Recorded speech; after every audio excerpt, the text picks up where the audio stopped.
रात का वक्त था। हल्की हल्की बारिश हो रही थी। सड़कें सुनसान और खामोश थीं। बस कहीं कहीं खड़ी स्ट्रीट लाइट्स की पीली रोशनी जमीन पर गली गली में चमक रही थी। अमन अपने कुछ दोस्तों के साथ एक कैफे में बैठा गपशप कर रहा था। वे सब हंसी मजाक में व्यस्त थे कि अचानक उसका फोन बजा। स्क्रीन पर माँ का नाम चमक रहा था। यार, माँ फिर फोन कर रही है। पता नहीं क्या मुसीबत आ गई। अमन ने चिढ़कर फोन उठाया। हाँ माँ, सब ठीक है। दूसरी तरफ से उसकी माँ की हल्की सी कांपती आवाज आई। बेटा, मुझे तुमसे जरूरी बात करनी है। अभी घर आ जाओ। माँ, इस वक्त सुबह बात कर लेंगे। अमन ने बेपरवाही से कहा। नहीं बेटा, अभी फौरन आ जाओ। माँ की आवाज में अजीब सी गंभीरता थी। ऐसा लगा जैसे कुछ बहुत अजीब हो गया हो। अमन ने अपने दोस्तों से माफी मांगी और जल्दी से बाहर निकल आया। बादल जोर से गरजे और बारिश की तीव्रता बढ़ गई। वो गाड़ी में बैठकर पूरी रफ्तार से घर की ओर बढ़ा। दिमाग में तरह तरह के ख्याल आ रहे थे। क्या हुआ है माँ को? सब ठीक तो है ना? घर पहुंचकर अमन ने दरवाजा खोला और पूछा, क्या हुआ माँ? सामने सोफे पर उसकी माँ बैठी थी। उनके चेहरे पर अजीब सा तनाव था। पास में ही उसके पिता खामोश बैठे थे। आंखों में एक अजीब सी संजीदगी थी। माँ ने उसे देखते ही धीरे से कहा, बेटा बैठो, मुझे तुमसे कुछ कहना है। अमन हैरानी से माँ की तरफ देखने लगा। बेटा, मैं गर्भवती हूँ, माँ ने झिझकते हुए कहा। कमरे में एक पल के लिए जैसे सन्नाटा छा गया। अमन का दिमाग सुन्न हो गया। वो माँ की बात सुनकर पहले तो हंस पड़ा, जैसे ये कोई मजाक हो। माँ प्लीज, कैसी बातें कर रही हैं आप? इस उम्र में प्रेग्नेंट होना मजाक लगता है? मगर माँ की आंखों में नमी और चेहरे पर गहराई से भरा खौफ देखकर उसकी मुस्कुराहट गायब हो गई। ये मुमकिन नहीं, अमन चिल्लाया। कोई मजाक है ना? पिताजी आप बताइए, ये कैसे हो सकता है? उसके पिता ने गहरी सांस ली। बेटा, हमें भी यकीन नहीं हो रहा था, लेकिन डॉक्टर ने जांच करके कहा है कि तुम्हारी माँ वाकई में गर्भवती है। अमन का तो सिर ही चकराने लगा। वो कुछ बोल ही नहीं पा रहा था। जैसे ही वो कमरे से बाहर निकला, उसके अंदर गुस्से की लहर दौड़ गई।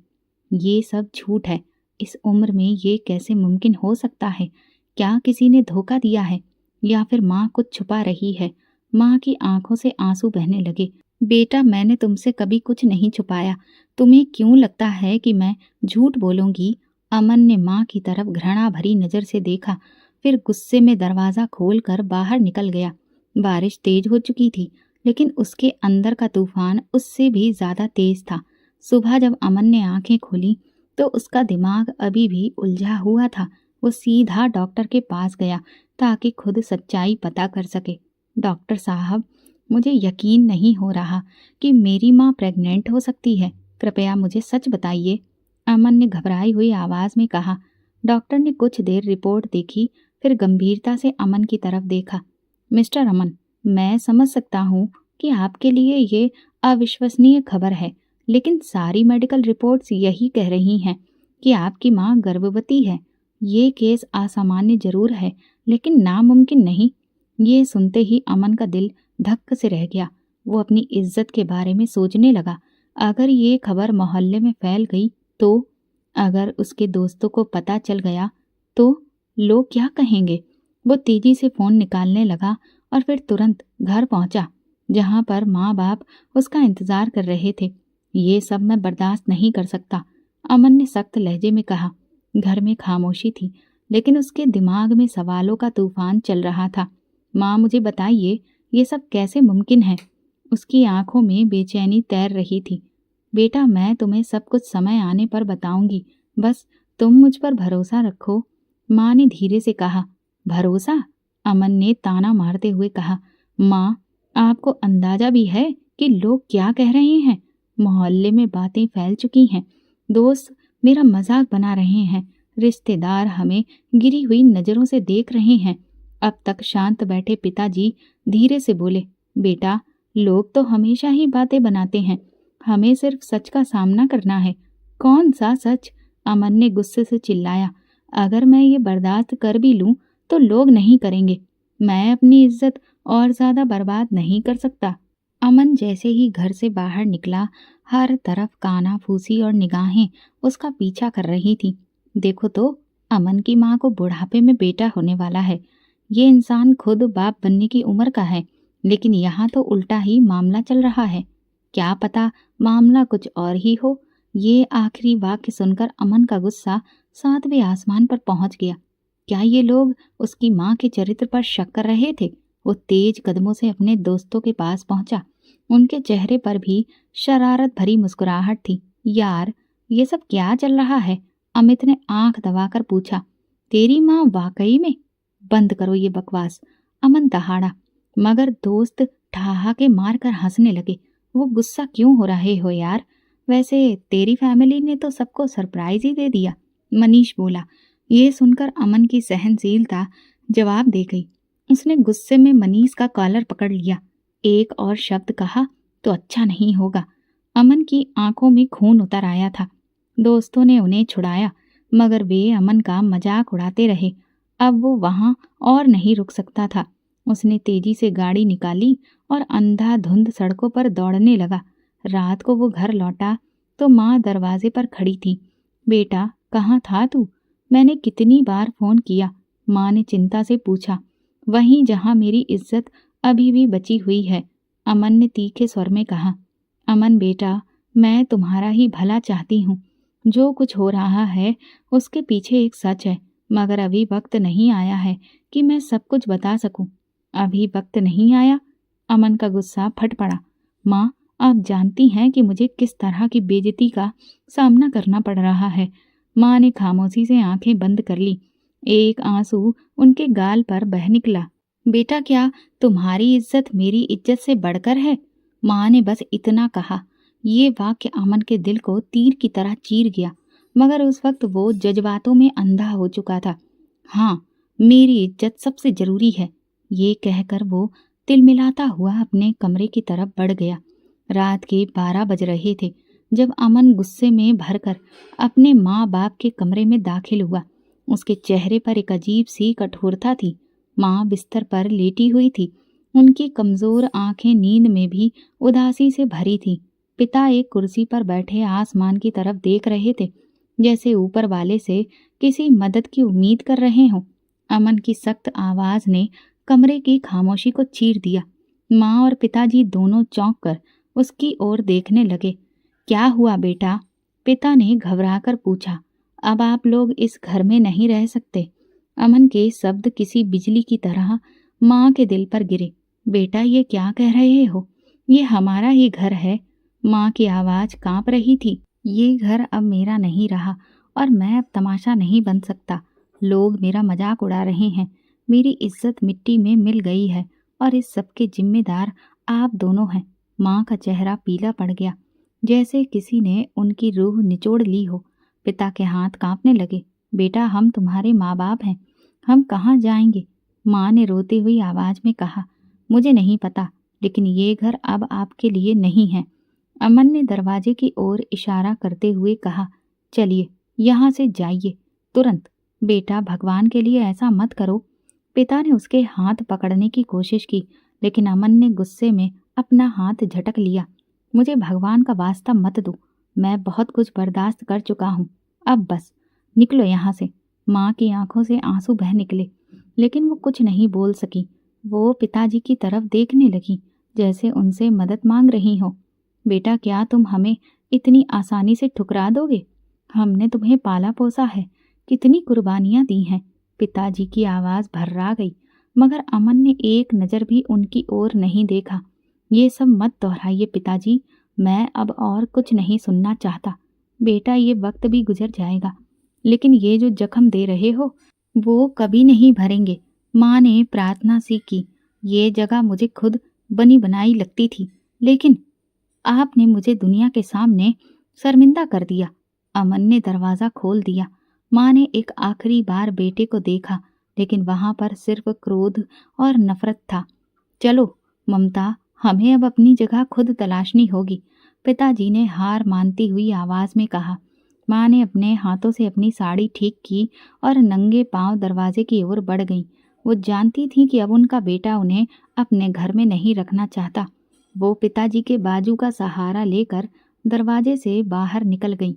अमन ने एक पल के लिए दरवाजे की ओर देखा, माँ की भीगी आंखों में एक ऐसा दर्द था जिसे शायद वो कभी शब्दों में नहीं कह सकती थी। लेकिन अमन अपने फैसले पर कायम रहा। जैसे ही माँ बाप सड़क पर निकले, अमन ने दरवाज़ा जोर से बंद कर दिया। सड़क पर खामोशी थी। माँ और पिताजी एक दूसरे के करीब खड़े थे। माँ ने एक बार पीछे मुड़कर अपने घर को देखा, वही घर जहाँ उन्होंने जिंदगी गुजारी थी, जहाँ उनका बेटा पला बड़ा था। मगर आज वही बेटा उन्हें बेघर कर चुका था। हम कहाँ जाएंगे? माँ ने पिताजी का हाथ थामकर पूछा।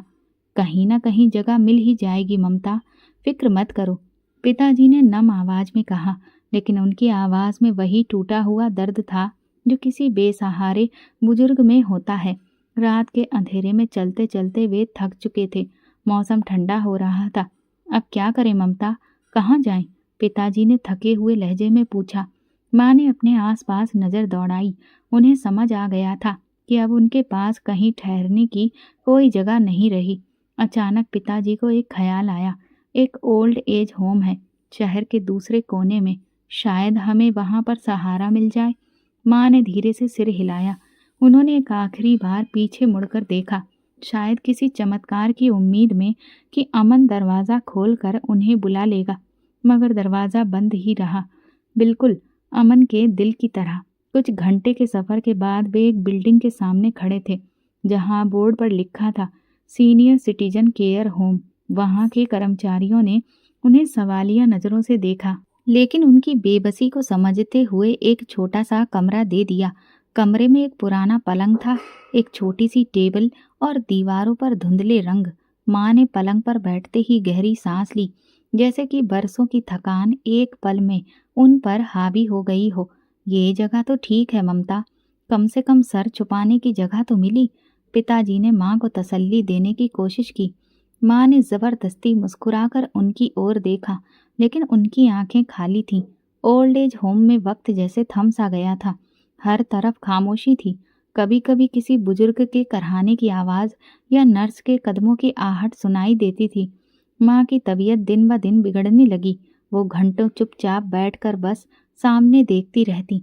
पिताजी उन्हें हौसला देते, उनके लिए चाय बनाते, बातें करने की कोशिश करते, मगर माँ कमज़ोर होती जा रही थी। क्या सोच रही हो ममता? पिताजी ने एक दिन उनका हाथ थामकर पूछा। कुछ नहीं, माँ ने धीरे से कहा। फिर कुछ पल चुप रहकर बोली, बस ये सोच रही हूँ कि माँ होना भी कितना अजीब होता है। बेटा चाहे जितना भी बड़ा हो जाए, माँ के लिए वो हमेशा बच्चा ही रहता है। और जब बच्चा माँ को छोड़ देता है, तब भी माँ उसे माँ मन से नहीं छोड़ सकती। पिताजी ने गहरी सांस ली और उनका हाथ मजबूती से थाम लिया। पिताजी को अब भी उम्मीद थी कि अमन को एक दिन एहसास होगा और वो उन्हें वापस बुलाएगा। वे हर दिन फ़ोन उठाते और अमन का नंबर मिलाते। हेलो अमन बेटा, कैसे हो? पिताजी मैं बिजी हूँ, आप बार बार कॉल क्यों करते हैं? अमन की आवाज़ हमेशा सख्त होती। बेटा बस तुम्हारी माँ की तबीयत ठीक नहीं लग रही, अगर तुम आ जाओ तो। मैंने कहा ना पिताजी, मैं बहुत व्यस्त हूँ, प्लीज़ मुझे बार बार तंग मत किया कीजिए। और कॉल कट जाती। पिताजी फ़ोन हाथ में पकड़े माँ की ओर देखते। माँ पहले ही समझ चुकी थी कि क्या हुआ होगा। उन्होंने नम आंखों से पिताजी के हाथ पर हाथ रखकर धीमे से कहा, बस प्रार्थना करो, शायद एक दिन उसे हमारी याद आ जाए। रात के अंधेरे में जब सब लोग सो चुके थे, माँ खिड़की के पास जाकर बैठ जाती। बाहर चांदनी फैली होती, लेकिन उनके दिल के अंधेरे को कोई उजाला नहीं मिटा सकता था। ममता, मेरा दिल बहुत बोझिल हो रहा है, पिताजी ने एक शाम माँ से कहा। वे खिड़की से बाहर ताक रहे थे। बस प्रार्थना करो, भगवान सब ठीक करेगा, माँ ने धीरे से कहा, लेकिन उनके लहजे में बेयकीनी की कमी थी। पिताजी रोज की तरह अमन को फ़ोन करने के लिए मोबाइल उठाते हैं, मगर इस बार उनके हाथ कांप रहे थे। बड़ी मुश्किल से उन्होंने नंबर डायल किया। हेलो अमन बेटा, पिताजी आप फिर फ़ोन कर रहे हैं? मैंने कहा था ना कि मुझे तंग मत करिए। अमन बस एक बार आकर हमें देख जाओ। तुम्हारी माँ की तबीयत भी ठीक नहीं है और मुझे भी कुछ दिनों से सीने में दर्द हो रहा है, पिताजी ने रिक्वेस्ट की। पिताजी प्लीज़, मैंने पहले भी बहुत परेशानियां झेली हैं, अब मैं और ये सारे ड्रामे नहीं सुन सकता। अगर आपकी तबीयत खराब है तो डॉक्टर के पास जाइए, मुझे इस सब में मत घसीटिए। फोन बंद हो गया। अब कुछ पल खामोश बैठे रहे, फिर धीरे से मोबाइल को मेज पर रख दिया। उनकी आंखें डगमगाने लगी थीं, जैसे वो किसी गहरी सोच में डूब चुके हों। क्या कहा उसने? माँ ने धीरे से पूछा। पिताजी ने जबरदस्ती मुस्कुराकर कहा, कुछ नहीं, बस व्यस्त था। लेकिन सच्चाई ये थी कि वो अंदर से टूट चुके थे। अगली रात पिताजी की तबीयत अचानक बिगड़ने लगी। उनका सीना जोर से दर्द कर रहा था, सांसें उखड़ रही थीं, माथे पर पसीना था। माँ घबराकर नर्स को बुलाने लगी, मगर तब तक देर हो चुकी थी। जल्दी एम्बुलेंस को बुलाइए, नर्स ने हिदायत दी। लेकिन पिताजी का जिस्म निडाल हो चुका था, उन्हें हार्ट अटैक हुआ था।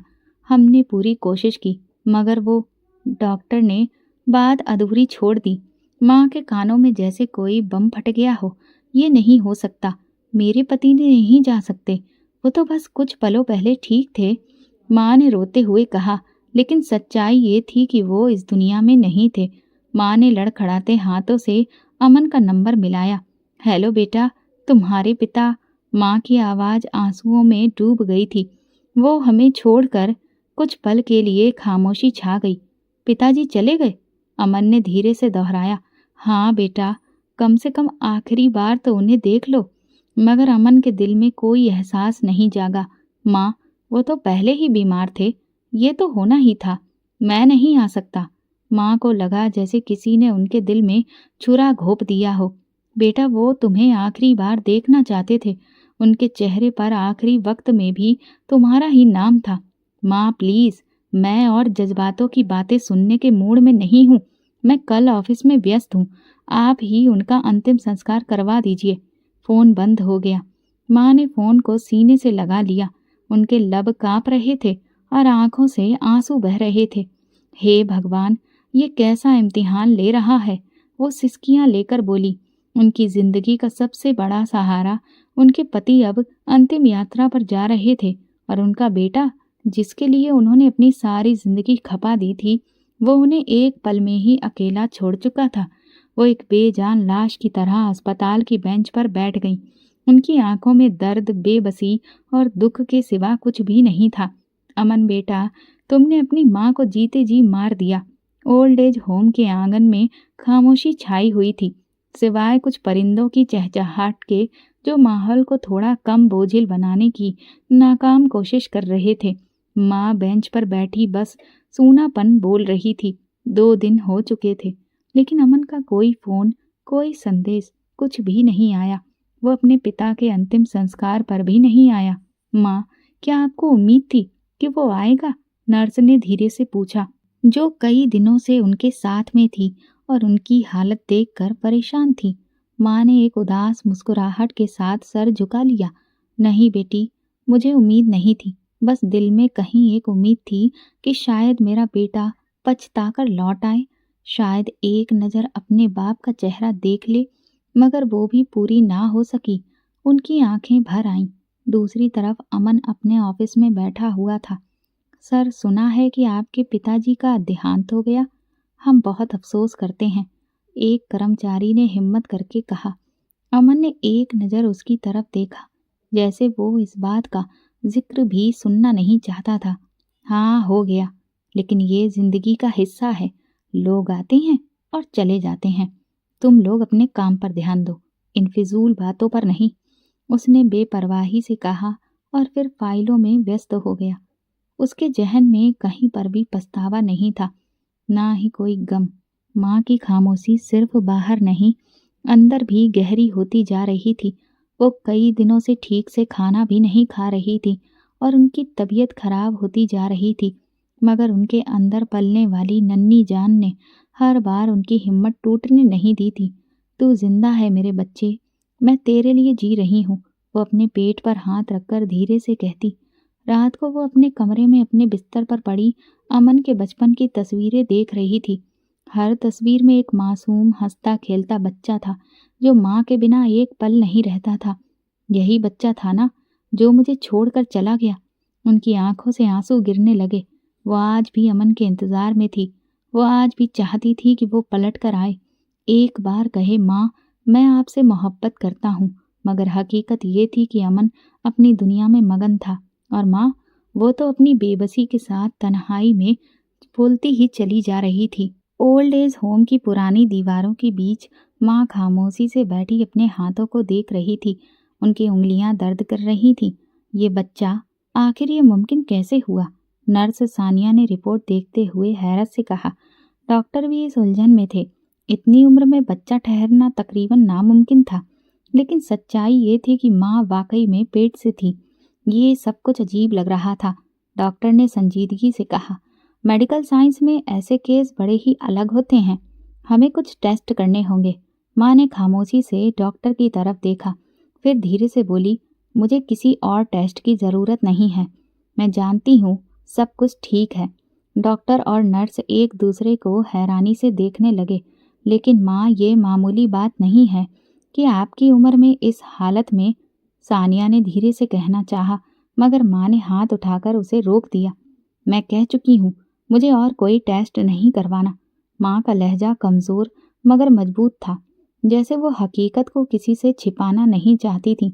नर्स कुछ पल खामोश रही, फिर धीरे से बोली, कम से कम एक अल्ट्रासाउंड तो करवा लीजिए। शायद हमें कुछ ऐसा पता चले जो ज़रूरी हो। रात को माँ अपने कमरे में अकेली बैठी थी। उन्होंने अपनी कमज़ोर उंगलियां धीरे से पेट पर रखीं और एक अजीब सी घबराहट उनके वजूद में दौड़ गई। ये कैसी परीक्षा है मेरे भगवान। उन्हें याद आया वो दिन जब पहली बार उन्हें इस बच्चे का एहसास हुआ था। ये कैसे मुमकिन है माँ जी? डॉक्टर ने हैरत से कहा था।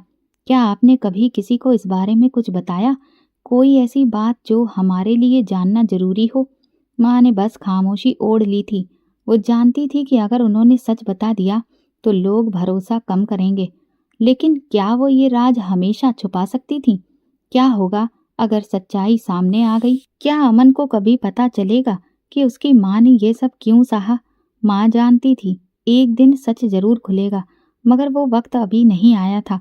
उन्होंने आंखें बंद कर ली और एक आंसू उनके गाल पर बहकर बाहर निकल आया। ये बच्चा, अब यही सहारा था। मैं इसे दुनिया के हर ताने, हर सवाल से बचाकर रखूंगी।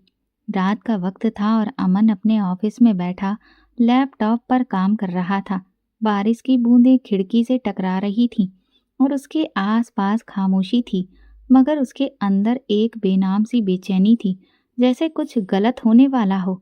उसी पल उसका फोन बजा। एक अनजान नंबर स्क्रीन पर चमक रहा था। कौन हो सकता है इस वक्त? अमन ने हल्के अंदाज में फोन उठा लिया। हेलो। दूसरी तरफ कुछ पल खामोशी रही, फिर एक आवाज सुनाई दी जो धीमी मगर गहरी थी। क्या आप अमन बोल रहे हैं? जी, मैं ही बोल रहा हूँ। आप कौन? मैं ओल्ड एज होम से सानिया बोल रही हूँ। आपको एक ज़रूरी बात बतानी है। Old age home? ये सुनकर अमन का माथा परेशानी से भर आया। नर्स एक पल के लिए चुप हुई, फिर उसने वो शब्द कहे जिन्होंने अमन की आत्मा तक को झकझोर दिया। मुबारक हो अमन जी, आपके छोटे भाई की पैदाइश हो चुकी है। कुछ पल के लिए अमन को लगा कि शायद उसके कानों ने कुछ और सुना हो। क्या? वो हैरानी से बोला। तुम क्या कह रही हो? आपकी माँ ने एक बेटे को जन्म दिया है। नर्स ने सुकून भरे लहजे में कहा, हमें आपसे तुरंत बात करनी है, क्योंकि बच्चे के बारे में कुछ ऐसा है जो आपको जानना जरूरी है। अमन की उंगलियां पसीने से भीग गईं। उसका दिल तेजी से धड़कने लगा। अमन जी, हम आपसे रिक्वेस्ट करते हैं कि एक बार आकर अपनी माँ और भाई को देख लें। मगर अमन का गुस्सा जाग उठा। ये सब बकवास है, मुझे इन बातों में कोई दिलचस्पी नहीं, उसने तल्ख लहजे में कहा और फोन काट दिया। फोन काटते ही उसने गहरी सांस ली, मगर दिल की धड़कन और तेज हो गई। ये सब क्या हो रहा है? वो खुद से सवाल कर रहा था। क्या सच में मेरा कोई भाई पैदा हुआ है? और वो नर्स मुझे क्या बताना चाहती थी? उसने अपना सिर जोर से झटका, जैसे इन सारे ख्यालों को निकाल देना चाहता हो। नहीं, मैं दोबारा इस सब में नहीं पड़ सकता। मैं उन्हें अपनी जिंदगी से निकाल चुका हूँ और अब मैं मुड़कर नहीं देखूंगा। लेकिन जितना वो खुद को समझाने की कोशिश करता, उतनी ही बेचैनी उसके दिल में घर कर रही थी। आखिर कई दिनों की कसमकस के बाद उसने एक फैसला कर लिया कि वो खुद जाकर सारी सच्चाई को पता करेगा। अमन की गाड़ी ओल्ड एज होम के दरवाजे के पास आकर रुकी। वो सीधे रिसेप्शन की तरफ गया, जहां नर्स सानिया खड़ी थी। वो उसे देखकर चौंकी। कहीं आप आ गए? हाँ, मगर ज्यादा बातें मत करो, बस मुझे मेरी माँ से मिलवा दो। नर्स ने गहरी सांस ली और खामोशी से माँ के कमरे की ओर ले गई। अमन ने धीरे से दरवाजा खोला। सामने कुर्सी पर उसकी माँ बैठी थी और उनकी गोद में एक मासूम सा बच्चा था। वो सेहतमंद था, एकदम गोरा, बड़ी बड़ी आंखें, मासूम सा चेहरा। माँ मोहब्बत भरी नजरों से उसे देख रही थी और धीरे धीरे उसके माथे को चूम रही थी। अमन के अंदर गुस्से की लहर दौड़ गई। ये क्या तमाशा लगा रखा है? वो चिल्लाया। माँ ने चौंक कर उसकी ओर देखा, लेकिन उनकी आंखों में कोई खौफ नहीं था, बस खामोशी थी। ये बच्चा ये बच्चा किसका है? अमन ने उंगली उठाकर पूछा। माँ ने कोई जवाब नहीं दिया, बस बच्चे को और करीब कर लिया, जैसे किसी तूफान से बचाने की कोशिश कर रही हो। बोलो माँ, ये किसका है? तुम्हारी उम्र में ये कैसे मुमकिन है? ये वाकई लोग जो कह रहे हैं वो सच है? अमन का लहजा बहुत बिगड़ गया। माँ के चेहरे पर एक साया सा लहराया, मगर उन्होंने कोई जवाब देना जरूरी नहीं समझा। माँ, मैं आपसे पूछ रहा हूँ, कहीं ये कोई गुनाह का नतीजा तो नहीं? ये बात सुनते ही माँ के चेहरे का रंग सफेद पड़ गया। वो जैसे अंदर से टूट गई। नर्स सानिया, जो दरवाजे के पास खड़ी ये सब सुन रही थी, अचानक बोल पड़ी। मिस्टर अमन, आपको अपनी माँ पर इतने घटिया इल्जाम लगाते हुए शर्म नहीं आई? तो फिर बताओ, ये क्या है? अमन ने सख्त नजरों से नर्स को घूरा। माँ ने लरजते हाथों से बच्चे को सीने से लगा लिया। उनकी आंखों में आंसू भर आए, मगर वो अभी भी चुप थी। माँ चुप क्यों है? सच क्यों नहीं बता रही? अमन ने चीख कर पूछा। माँ ने नम आंखों से अपने बेटे को देखा और बस एक बात कही, सच वक्त आने पर खुद बोलेगा बेटा। ये सुनते ही अमन का सब्र जवाब दे गया। मैं अब ये तमाशा और नहीं देख सकता। वो गुस्से से दरवाजा पटकते हुए बाहर निकल गया, लेकिन उसके दिल में एक बेचैनी थी, एक ऐसी बेचैनी जिसका मतलब वो खुद भी नहीं समझ पा रहा था। अमन गुस्से में ओल्ड एज होम से निकल गया, मगर उसके कदम लड़खड़ा रहे थे। उसके अंदर जैसे कोई जंग छिड़ चुकी थी। वो गाड़ी में बैठा, मगर उसके हाथ स्टीयरिंग पर जमे हुए थे। मन में बार बार वही मंजर चल रहा था। माँ की खामोशी, उनकी नम आंखें और वो मासूम बच्चा जो उनकी गोद में बेखबर सो रहा था। ये सब बेवकूफ बनाने का ड्रामा है, उसने खुद को तसल्ली दी। मगर उसके दिल में एक सवाल बार बार खटक रहा था, अगर ये सच में मेरा भाई नहीं है तो फिर ये कौन है? उस सवाल का सिर्फ एक ही जवाब जानने का तरीका था, डीएनए टेस्ट। घर पहुंचते ही अमन ने अपनी जेब से मोबाइल निकाला और एक मशहूर लेबोरेटरी का नंबर डायल किया। क्या आप लोग डीएनए टेस्ट की सर्विस देते हैं? जी सर, हम करते हैं। आपको किन लोगों का टेस्ट करवाना है? लेबोरेटरी के आदमी ने अपने पेशेवर लहजे में जवाब दिया। अमन ने एक लम्हे के लिए चुप्पी साधी, फिर बोला, एक नाजायज बच्चा और मेरी माँ। दूसरी तरफ कुछ पल खामोशी रही, फिर वो आदमी बोला, जी सर, आप हमारे क्लिनिक आ सकते हैं, या फिर हम खुद आपके बताए हुए एड्रेस पर जाकर सैंपल ले सकते हैं। मुझे खुद आना पसंद नहीं। आपका कोई आदमी ओल्ड एज होम जाकर ये टेस्ट कर सकता है? जी सर, हम कर सकते हैं, हमें बस आपकी परमिशन चाहिए होगी। ठीक है, मैं जल्दी ही परमिशन भेजता हूँ। अमन ने फ़ोन बंद कर दिया और गहरी सांस ली। फैसला लेना आसान नहीं था, लेकिन उसे यकीन था कि ये टेस्ट सब कुछ साफ कर देगा। अगर ये मेरा शक गलत होगा तो मैं इस ख्याल को हमेशा के लिए झटक दूंगा। वो बैठकर फर्श पर गिर पड़ा। अगले दिन लेबोरेटरी का वो आदमी ओल्ड एज होम पहुंचा। सानिया ने माँ को जानकारी दी कि एक आदमी उनके और बच्चे के सैंपल लेने आया है। माँ चौंक कर नर्स को देखने लगी और फिर धीरे से बोली, ये सब अमन ने करवाया है ना? नर्स ने सिर झुका लिया, जैसे वो जानती थी कि ये पल तकलीफ देह होगा। माँ ने धीरे से बच्चे की तरफ देखा जो उनके बाजू में सो रहा था। बेटा, तुम्हारी पहचान के लिए अब साइंस के सबूत चाहिए? माँ की गोद और मोहब्बत काफी नहीं। उनकी आंखों में नमी तैरने लगी, लेकिन वो चुप रही।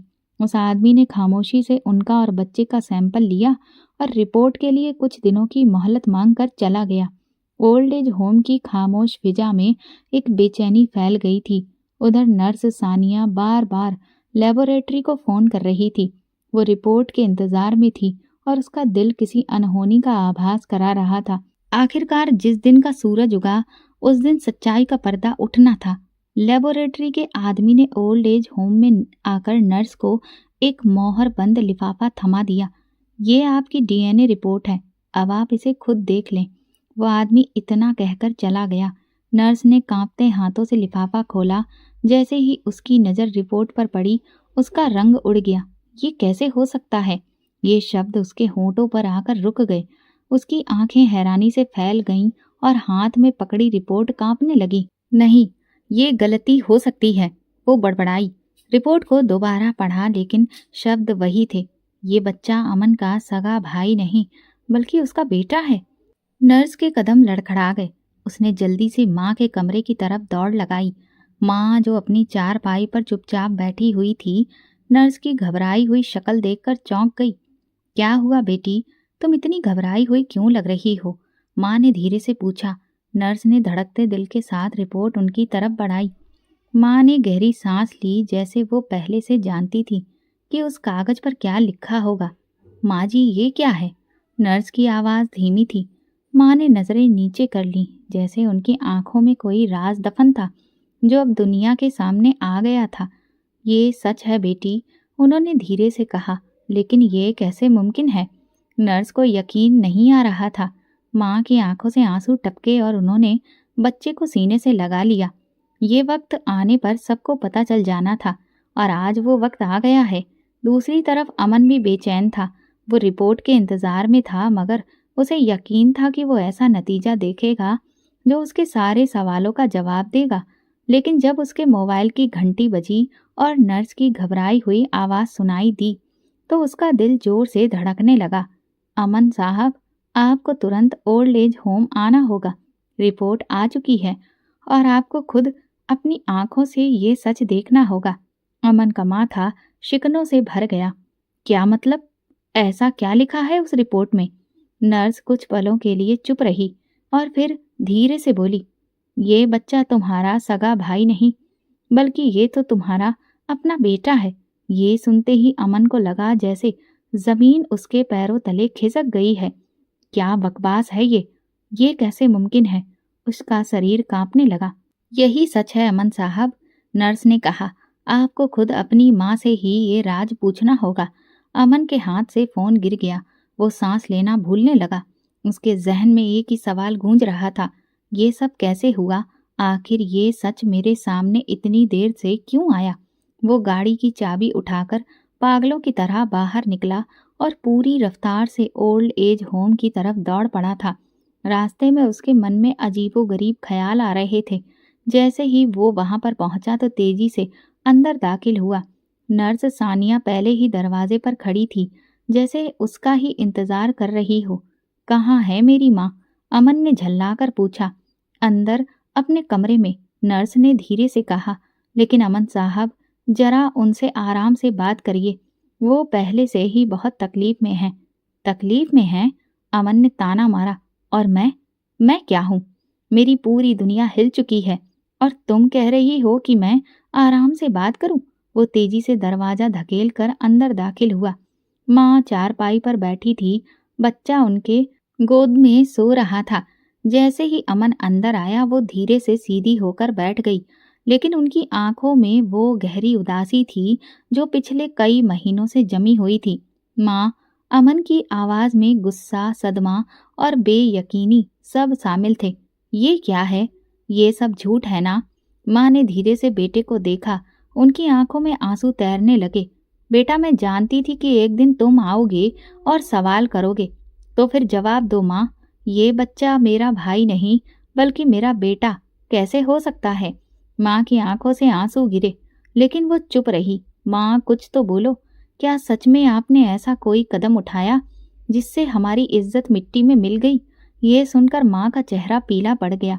उन्होंने कांपते हाथों से बच्चे को सीने से लगा लिया। बेटा, तुमने अभी जो कहा वही सुनने का मुझे सबसे ज्यादा डर था।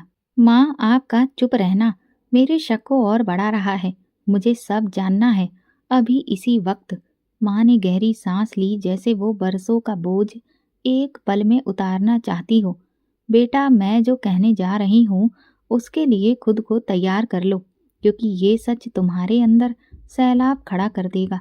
अमन की आंखों में बेचैनी थी, लेकिन वो चुपचाप खड़ा रहा।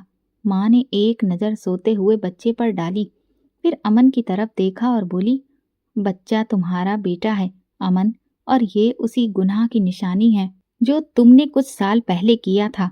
ये सुनकर अमन के कदम डगमगा गए। उसके कानों में शोर गूंजने लगा, जैसे पूरी दुनिया अचानक से सदमे में चली गई हो। क्या? माँ ने आंखें बंद कर ली, जैसे उनके पास अब छुपाने को कुछ नहीं रहा।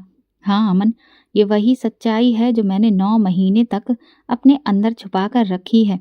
बच्चा तुम्हारा अपना खून है, तुम्हारी अपनी औलाद, और ये एक राज जो दीवार बनकर खड़ा था, आज जमीन पर आ चुका है। अमन का दिमाग सुन्न हो चुका था।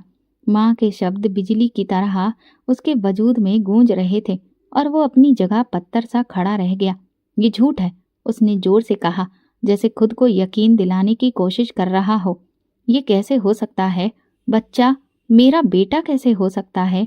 माँ ने गहरी सांस ली और अमन की तरफ देखा। उनकी आंखों में बरसों का दर्द सिमटा हुआ था, एक ऐसा दर्द जो वो 9 महीने से सीने में दबाए बैठी थी। बेटा, वक्त आ गया है कि तुम्हें वो सच बताऊं जो मैंने 1 साल से अपने दिल में दफन करके रखा है, उन्होंने भारी लहजे में कहा। अमन का दिल तेजी से धड़कने लगा। याद है अमन, कई साल पहले तुम्हारी जिंदगी में एक लड़की आई थी। ये सुनते ही अमन की आंखों के सामने धुंधली यादें घूमने लगीं। वो एक गर्म दोपहर थी जब अमन ने यूनिवर्सिटी के कैफे में पहली बार निशा को देखा था। बड़ी बड़ी आंखों वाली, मासूम लेकिन कशिश से भरी हुई निशा जोशी क्लास में नहीं आई थी। शुरुआत में वो एक मामूली सी जान पहचान थी, लेकिन फिर ये एक खास मोहब्बत में बदल गई, या शायद अमन के लिए बस एक वक्त की दिल लगी थी। निशा उसके लिए अपनी दुनिया छोड़ने को तैयार थी।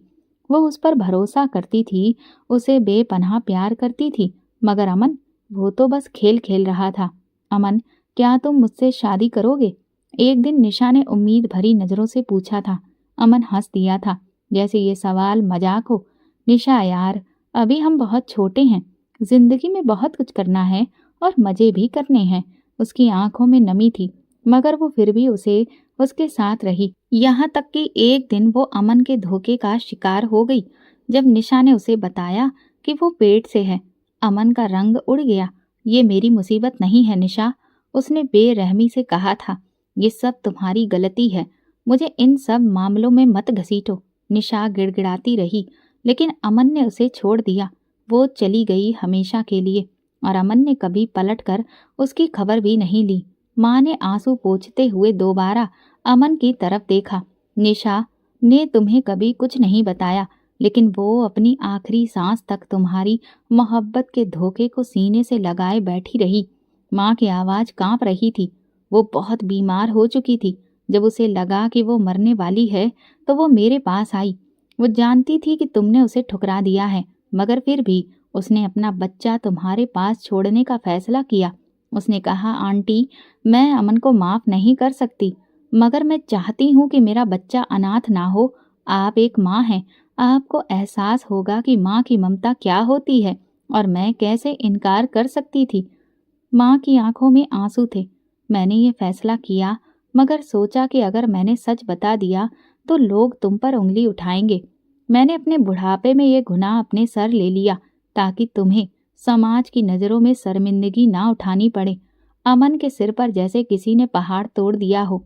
ये सब वो हकलाते हुए बोला। ये मेरा अपना बच्चा है? हाँ बेटा, ये बच्चा तेरा अपना खून है। वो गुनाह है जिसे तू भूल गया था, लेकिन कुदरत ने उसे तेरे सामने लाकर खड़ा कर दिया। अमन ने अविश्वास से सोचते हुए मासूम बच्चे की तरफ देखा। उसकी बड़ी बड़ी आंखें, नरम नाजुक हाथ, उसमें अमन की ही झलक थी।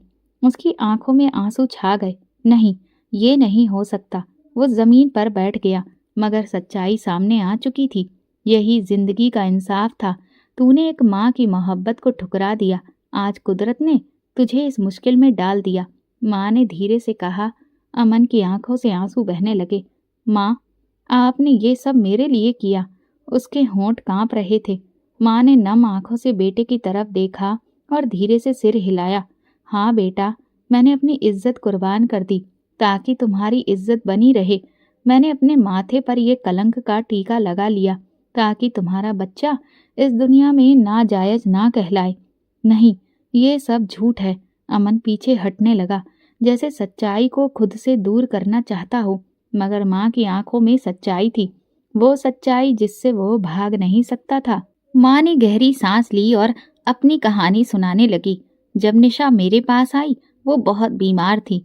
उसे पता था कि वो ज्यादा दिन तक नहीं जिएगी, मगर वो अपने बच्चे को इस बेरहम दुनिया में अकेला नहीं छोड़ना चाहती थी।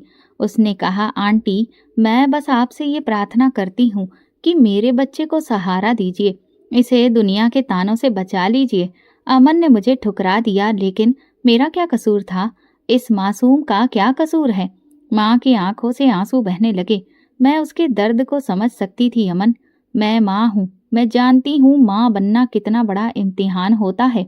निशा ने मुझे अपना बच्चा सौंप दिया और कुछ दिनों के बाद वो इस दुनिया से चली गई, मगर मुझे पता था कि अगर मैंने ये सच जाहिर कर दिया तो लोग तेरे चरित्र पर उंगली उठाएंगे, तेरे बच्चे को नाजायज कहकर तिरस्कृत करेंगे। मैं ये बर्दाश्त नहीं कर सकती थी। अमन, मैं नहीं चाहती थी कि तेरे गुनाह का बोझ इस बेचारे मासूम पर डाला जाए। अमन की आंखों के सामने अंधेरा छा गया। तो इसीलिए आपने खुद को प्रेग्नेंट बताया?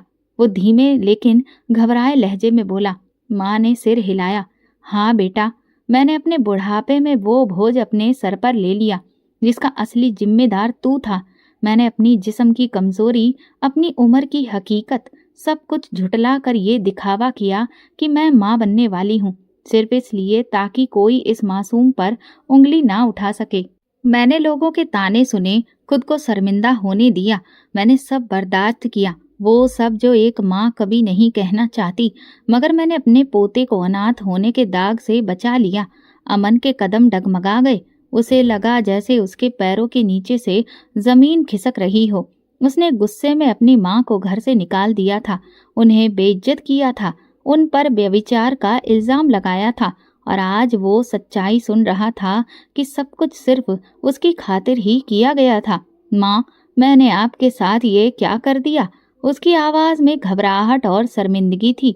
माँ ने मुस्कुरा कर अपने आंसू पोंछे। बेटा, मैंने तुझे कभी भी बद्दुआ नहीं दी, मैं तो बस दुआ ही करती रही कि वक्त तुझे सच्चाई दिखा दे। अमन ने अचानक से अपने हाथों में उन्हें थाम लिया। मैंने आपको दुत्कार दिया, मैंने आप पर इल्जाम लगाया, मैंने आपको इस हाल में छोड़ दिया।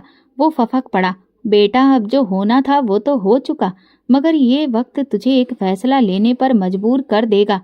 या तो तू अपने अतीत की गलतियों को सुधार ले, या फिर एक बार फिर से भाग जा।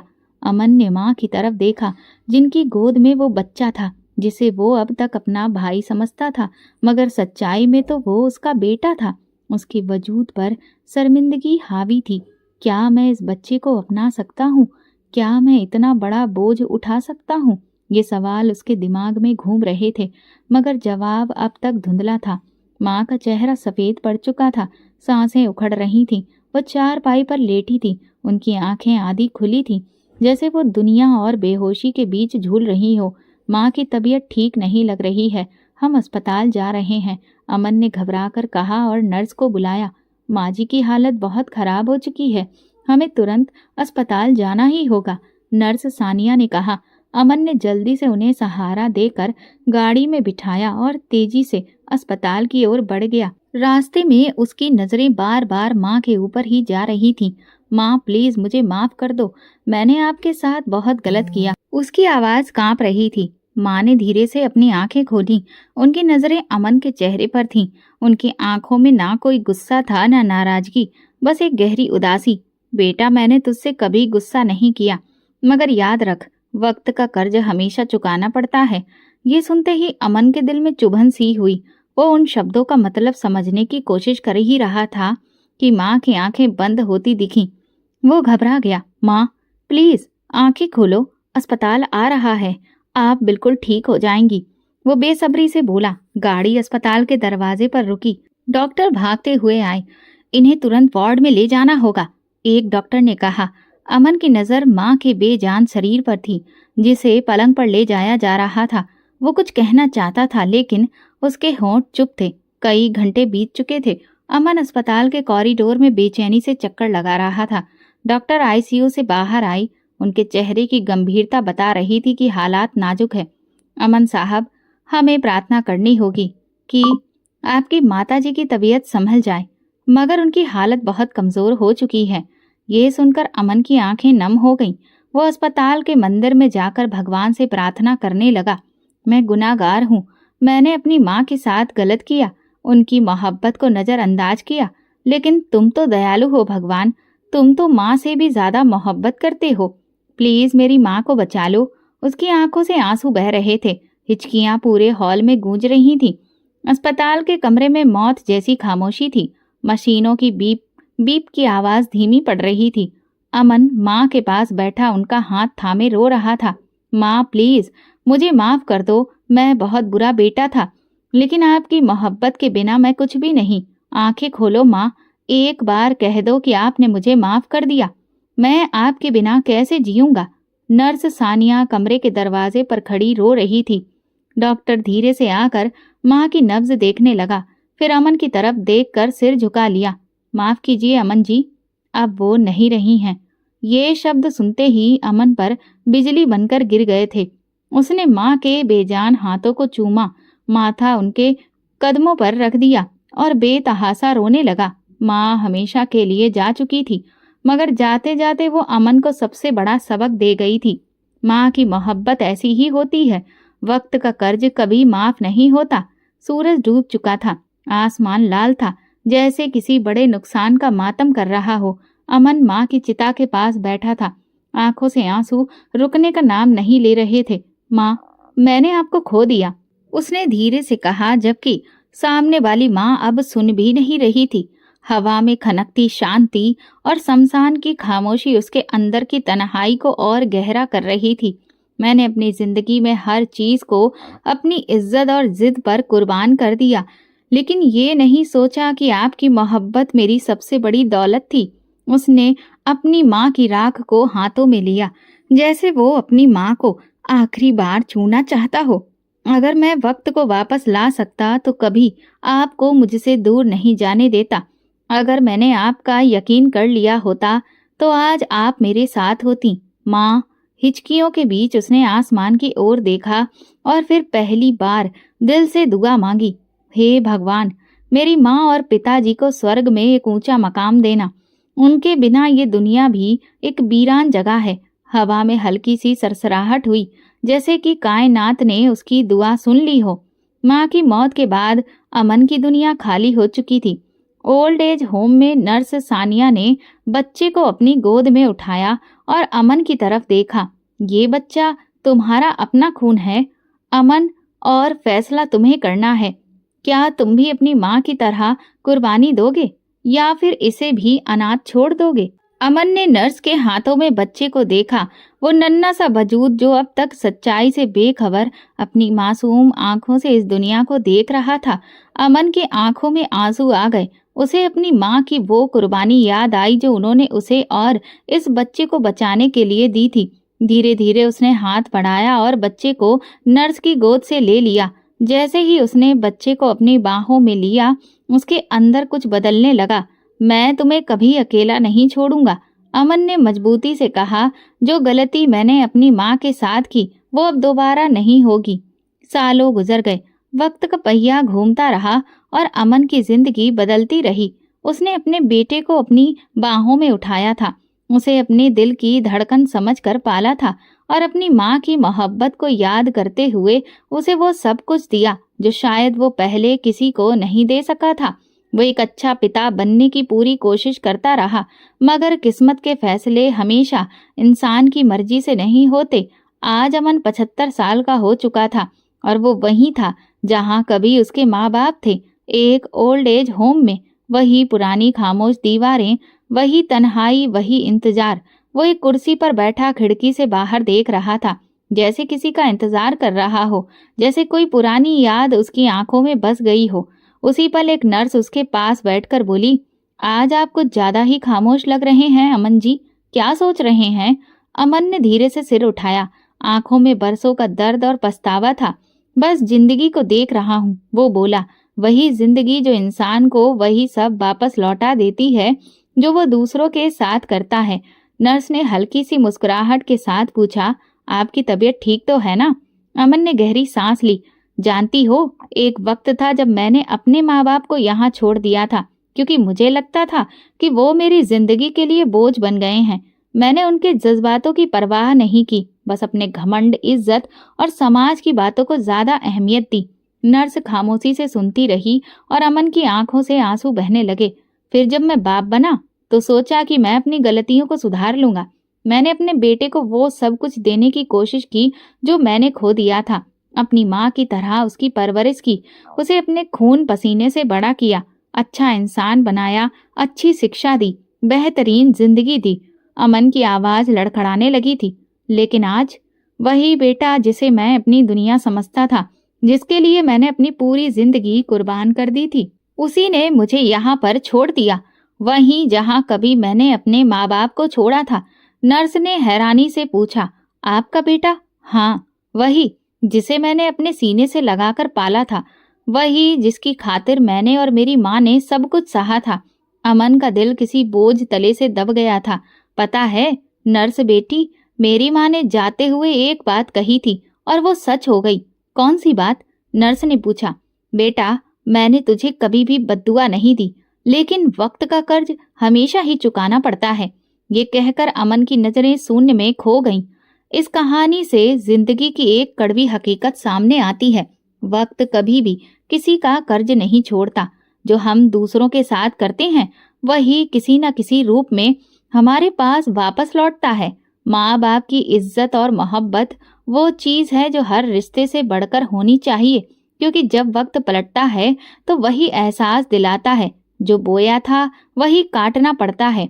दोस्तों, अगर आपको हमारी कहानी पसंद आई हो तो प्लीज कमेंट करके जरूर बताइएगा। वीडियो को लाइक करें और ज्यादा से ज्यादा शेयर करें। अगर आप मेरे चैनल पर नए हैं तो सब्सक्राइब जरूर करें और नोटिफिकेशन बेल को दबा दें, ताकि अगली अपडेट सबसे पहले आपको मिले। धन्यवाद।